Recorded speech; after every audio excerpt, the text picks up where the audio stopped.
Les problèmes de santé au Togo, au lieu d'évoluer, les choses se sont plutôt dégradées et donc les gens n'arrivent pas à se payer leur santé.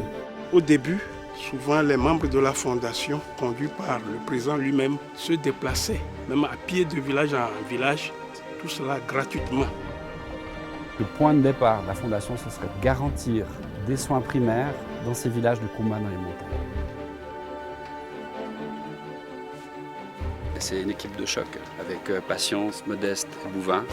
C'est les mêmes qui donnent les soins ici au dispensaire, mais aussi dans tous les villages. Là, à mon avis, c'est quelque chose qu'on ne peut pas traiter ici, qu'il faut aller montrer à notre chirurgien. Et c'est un enfant qui est en danger? Oui, la fièvre a commencé et c'est vrai que là, c'est une urgence à traiter.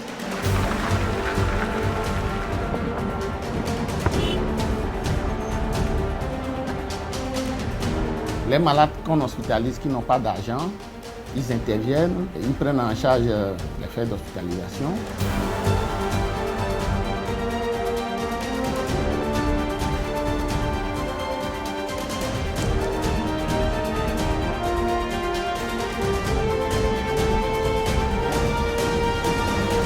Ok, voilà, opération terminée.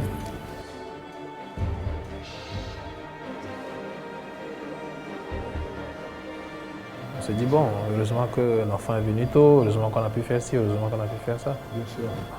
Heureusement qu'on a pu faire ça à temps, heureusement. Comment va le petit? Oui. Ça va, gamin? Ça va. Ah bah alors, ça va. Dans un monde idéal, on ne devrait pas être ici pour soutenir. Mais malheureusement, il y a des injustices sociales.